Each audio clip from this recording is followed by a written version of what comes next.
Cricket की दुनिया में हार और जीत के फासले बहुत कम होते हैं, लेकिन कुछ मैच ऐसे होते हैं जो खेल से कहीं बढ़कर भावनाओं का सैलाब बन जाते हैं।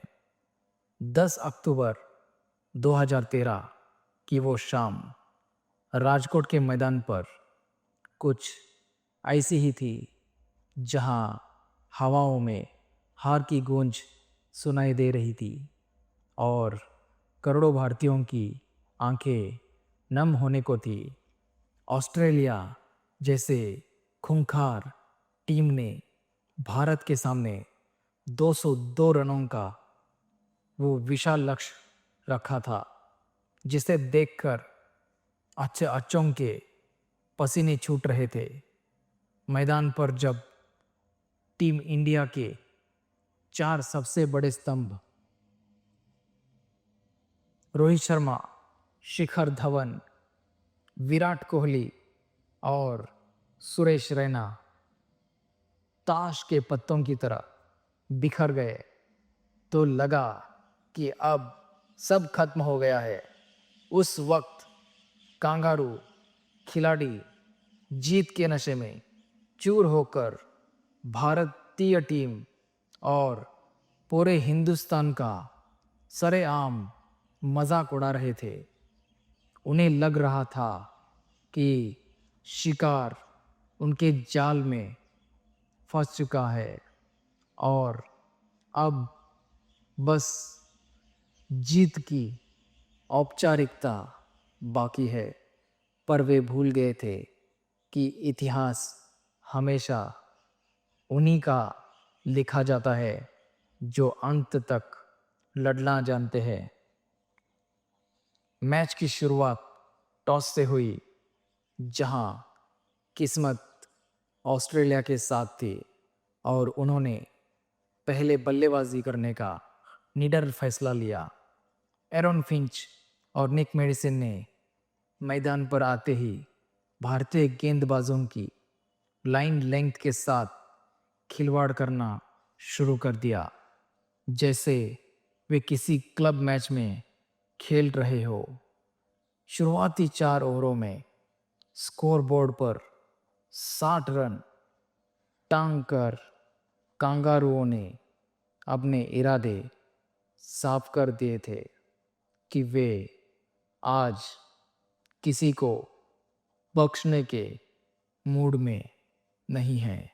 हालांकि भुवी ने मेडिसिन को बोल्ड कर पहली सफलता दिलाई, लेकिन एरन फिंच का बल्ला तो आग उगल रहा था। फिंच ने महज 50 गेंदों पर 79 रनों की वो आतिशी पारी खेली, जिसने भारतीय खेमे में खलबली मचा दी थी। अंत में ग्लेन मैक्सवेल ने 12 गेंदों पर 27 रनों का कैमियो खेला और ऑस्ट्रेलिया ने निर्धारित 20 ओवरों में 201 रन बनाकर भारत को 202 का पहाड़ जैसा लक्ष्य दिया। 202 रनों के विशाल लक्ष्य का पीछा करने उतरी भारतीय टीम की शुरुआत किसी डरावने सपने जैसी रही। रोहित शर्मा ने पहली ही गेंद पर छक्का जड़कर उम्मीदें तो जगाई थी, लेकिन क्लिंट मैके की एक चतुराई भरी गेंद ने उनके बल्ले का बाहरी किनारा लिया और विकेट कीपर ने कोई गलती नहीं की।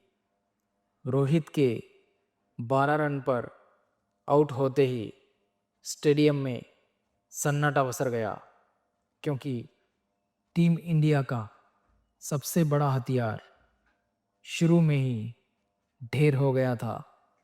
उनके पीछे पीछे शिखर धवन ने कुछ आकर्षक शॉट खेले, लेकिन वे भी ज़्यादा देर तक क्रीज पर टिक नहीं सके और जेवियर डोहर्टी की फिरकी में फंसकर स्टंप आउट हो गए।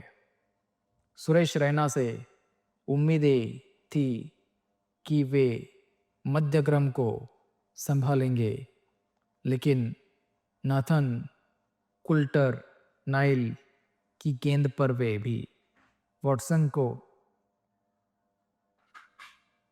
कैच थमा बैठे। भारतीय टीम अब पूरी तरह से बैकफुट पर थी और हार का साया मंडराने लगा था। जब टीम मुश्किल में हो तो सबकी निगाहें विराट कोहली पर टिक जाती है और उस दिन भी करोड़ों फैंस को यकीन था कि किंग कुछ करिश्मा करेंगे। विराट ने आते ही हेनरिक के ओवर में शानदार ड्राइव्स और बाउंड्रीज लगाकर भारतीय दर्शकों की जान में जान फूंक दी थी, लेकिन किस्मत को कुछ और ही मंजूर था।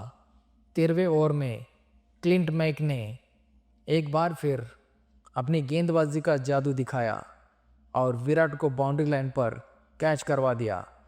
विराट के आउट होते ही कांगारू खिलाड़ी मैदान पर ऐसे नाचने लगे और जश्न मनाने लगे जैसे उन्होंने मैच ही नहीं बल्कि कोई जंग जीत ली। 96 रनों पर 4 बड़े विकेट गिर जाने के बाद ऑस्ट्रेलिया का घमंड 7वें आसमान पर था और वे भारतीय फैंस की तरफ देखकर मुस्कुरा रहे थे। उस वक्त कोई नहीं जानता था कि यह जश्न बहुत जल्द मातम में बदलने वाला है, क्योंकि असली बब्बर शेर अभी क्रीज पर आया ही था। विराट के जाने के बाद मैदान पर कदम रखा उस खिलाड़ी ने जिसकी कहानी किसी फिल्म से कम नहीं थी। कैंसर जैसी जानलेवा बीमारी से जंग जीतकर मौत को मात देने वाले युवराज सिंह जब बल्लेबाजी करने आए तो उनकी आंखों में एक अलग ही चमक और गुस्सा था। यह युवी के लिए सिर्फ एक मैच नहीं था, बल्कि दुनिया को यह बताने का मौका था कि शेर कभी बूढ़ा नहीं होता। उनके साथ दूसरे छोर पर खड़े थे महेंद्र सिंह धोनी, लेकिन सारा दबाव युवराज के कंधों पर था, क्योंकि रन रेट लगातार बढ़ता जा रहा था। जीत के लिए अब 45 गेंदों में 106 रनों की ज़रूरत थी और ऑस्ट्रेलिया की घातक गेंदबाजी के सामने यह मिशन इम्पॉसिबल लग रहा था। लेकिन युवराज ने पहली गेंद को महसूस किया और अपने पुराने अंदाज में खड़े होकर कांगारुओं को चुनौती देना शुरू कर दिया। ऑस्ट्रेलिया की तरफ से 14वां ओवर लेकर आए जेम्स फॉकनर, जो अपनी गति और स्लेजिंग के लिए जाने जाते थे। फॉकनर ने पहली ही गेंद एक खतरनाक बाउंसर डाली जो युवराज के कान के पास से सीटी बजाती हुई निकल गई, जिसके बाद फॉकनर ने युवी के करीब जाकर कुछ अपशब्द कहे। फॉकनर का मतलब साफ था, क्या हुआ युवराज, बीमारी के बाद गेंद दिखना बंद हो गई क्या? युवराज ने उस वक्त कोई पलटवार नहीं किया, बस अपना बल्ला कसकर पकड़ा और अगली ही गेंद पर एक ऐसा सीधा छक्का जड़ा कि फॉकनर के होश उड़ गए। उसी ओवर की 5वीं गेंद पर युवी ने फिर से गेंद को सीमा रेखा के पार भेज दिया और स्टेडियम में युवी युवी की गूंज सुनाई देने लगी।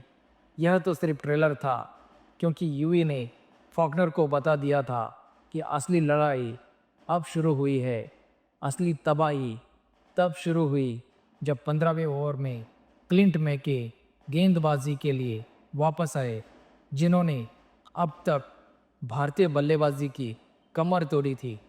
युवराज सिंह ने उनकी पहली गेंद को मिड विकेट के ऊपर से इतना लंबा छक्का मारा कि गेंद स्टेडियम से बाहर जाकर गुम हो गई। मैके घबरा गए और अगली गेंद लेंथ स्टंप पर डाली, जिसे युवी ने फ्लिक करके फिर से बाउंड्री के बाहर पहुंचा दिया। उस ओवर में युवराज बिल्कुल वैसी ही बल्लेबाजी कर रहे थे जैसे उन्होंने 2007 के वर्ल्ड कप में स्टुअर्ट ब्रॉड के खिलाफ की थी। मैकी की तीसरी गेंद पर थर्ड मैन की दिशा में शानदार चौका जड़कर युवी ने उस ओवर में कुल 20 रन बटोर लिए। अब कांगारू कप्तान जॉर्ज बेली के चेहरे पर हवाइयाँ उड़ रही थी और जो खिलाड़ी पहले जश्न मना रहे थे अब वे आपस में बहस करने लगे थे।